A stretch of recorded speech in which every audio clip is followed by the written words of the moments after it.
प्यारे बच्चों, आज हम कक्षा 9 का विज्ञान का चैप्टर नंबर 6 करेंगे।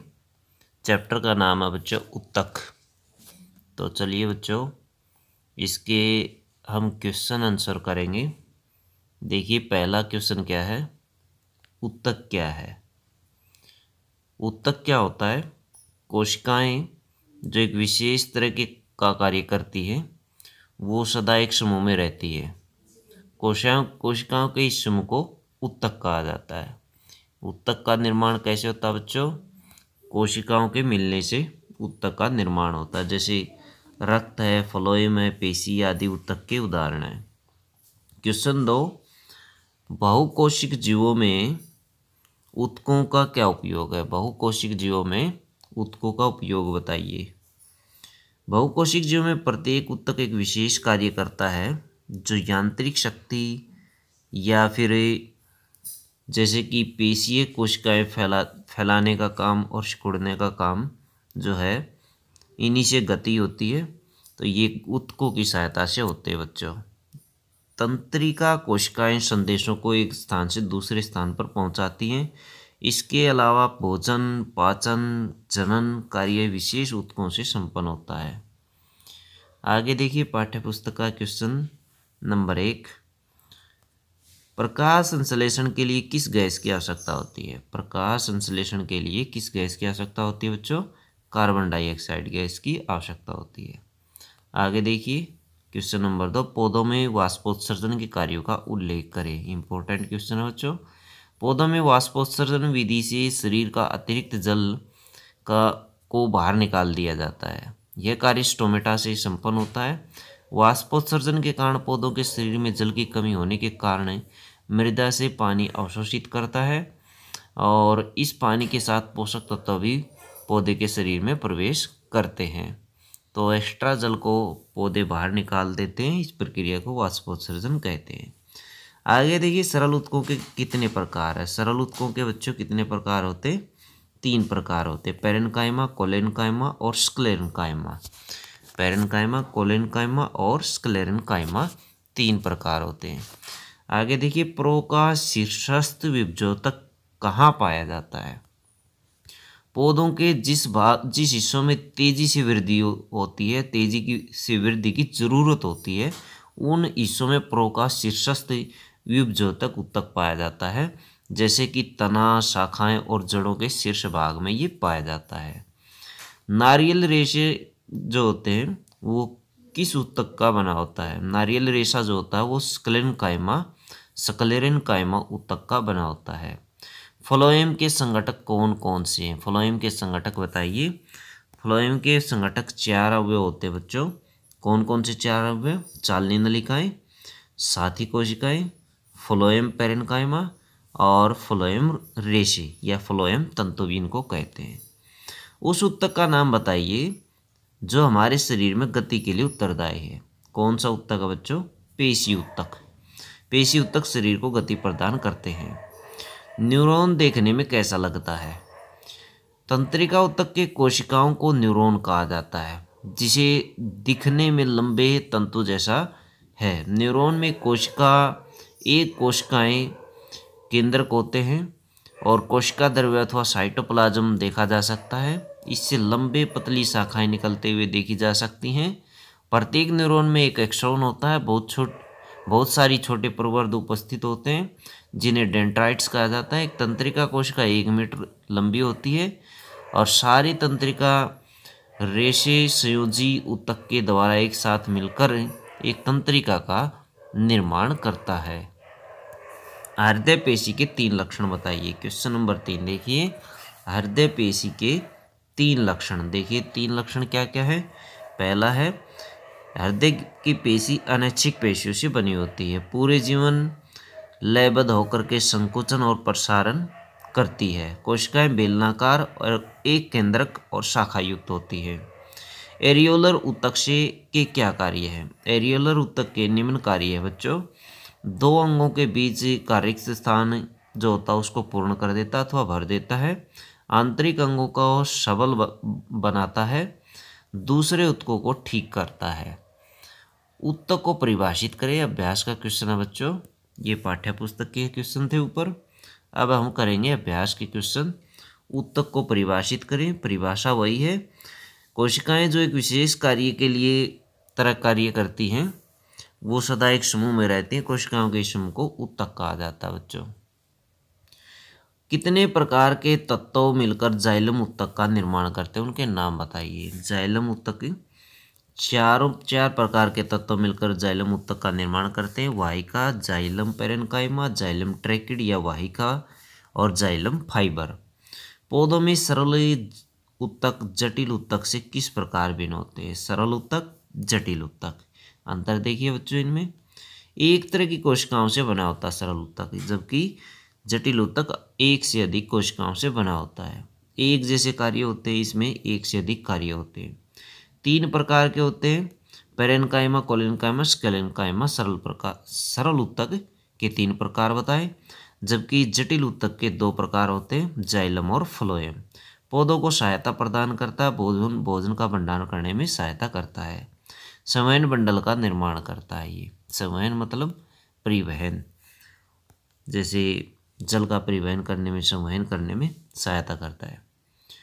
कोशिका भित्ति के आधार पर पेरेन्काइमा, कोलेन्काइमा और स्क्लेरेन्काइमा के बीच अंतर स्पष्ट करें। पेरेन्काइमा और कोलेन्काइमा, स्क्लेरेन्काइमा। कोशिका भित्ति पतली होती है। कोशिका भित्ति के बीच का स्थान जो होता है वो पतला होता है और कोनों पर ये मोटी होती है, जबकि स्क्लेरेन्काइमा में भित्ति मोटी होती है बच्चों। पेरेन्काइमा में सेलुलोज से बनी होती है, जबकि इसमें कोलेन्काइमा में सेलुलोज और पेक्टिन दोनों से बनती है। और ये स्क्लेरेन्काइमा लिग्निन उपस्थित होते हैं स्क्लेरेन्काइमा में। रंध्र का क्या कार्य है, क्वेश्चन नंबर 5। रंध्र वायुमंडल से गैसों का आदान प्रदान करने के लिए और वाष्पोत्सर्जन कार्य को संपन्न करने में सहायता करते हैं। आगे देखिए क्वेश्चन नंबर 6। तीनों प्रकार के पेशी रेशों में चित्र बनाकर अंतर स्पष्ट करें। तो देखिए बच्चों, तीनों प्रकार के, पहला देखिए ऐच्छिक पेशी। कोशिकाएं लंबी, बेलनाकार, शाखा रहित और बहुनाभीय रेखित होती हैं, देख सकते हैं, ये इसका चित्र है।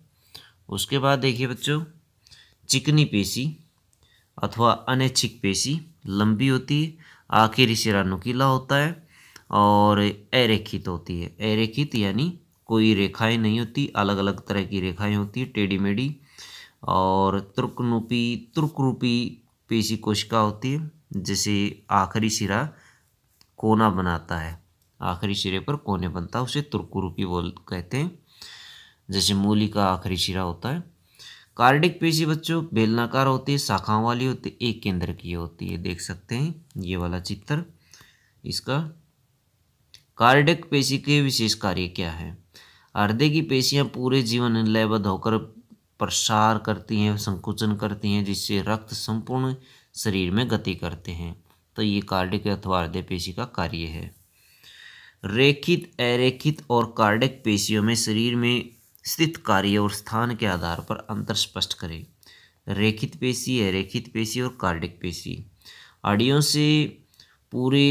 हड्डियों से जुड़े रहने के कारण, ये बच्चों जुड़े रहने के कारण शारीरिक गति में सहायता करती हैं। आहार नली में भोजन का प्रवाह, रक्त नलिका का प्रसार, संकोचन जैसी गतियों में सहायक होती है। सारे जीवन संकोचन करती हैं, रक्त पूरे शरीर में संचरण करने में सहायता करती हैं। और रेखित पेशी हड्डियों से जुड़ी होती है। अरेखित पेशी आहार नली, रक्त नलिका में पाई जाती हैं।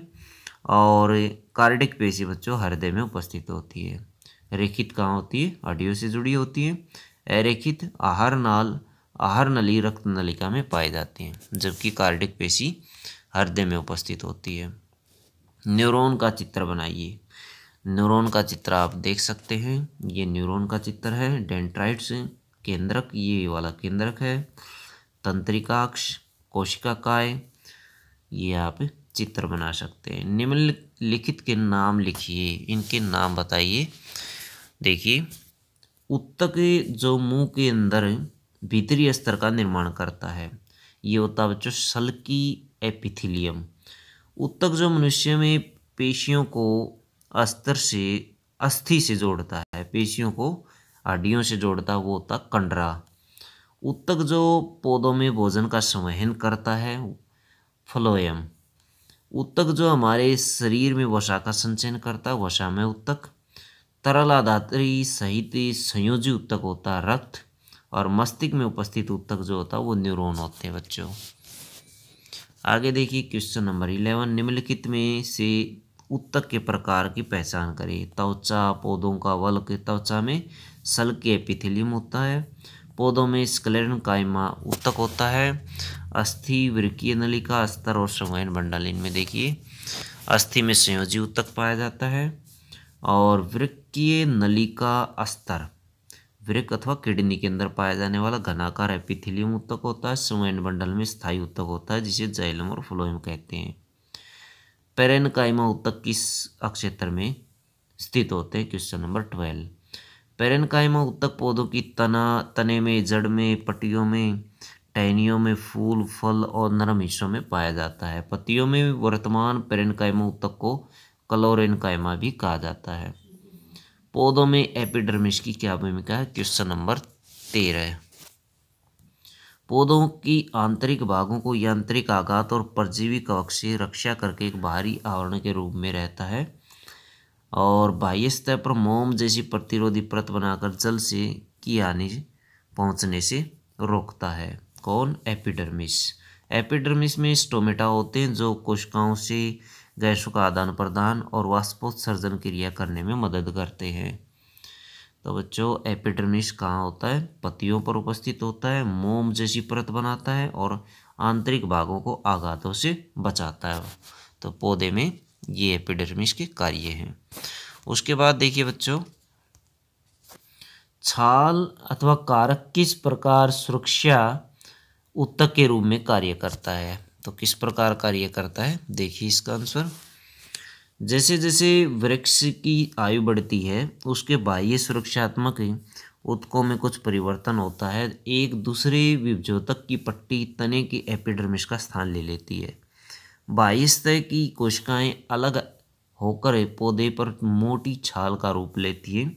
छालों की भित्ति का पर सुब्रीन रहने के कारण हवा और पानी के लिए अवैध होती है। तो ये थे बच्चों इसकी छाल किस प्रकार ऊतक के रूप में कार्य करती है।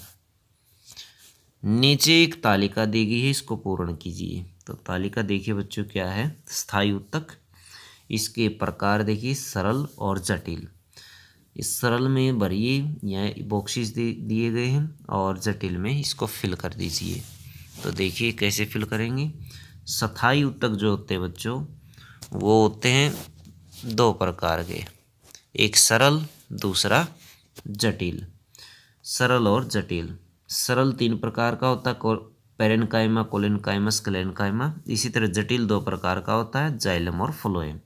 ये आप ऊपर भी कर चुके हैं।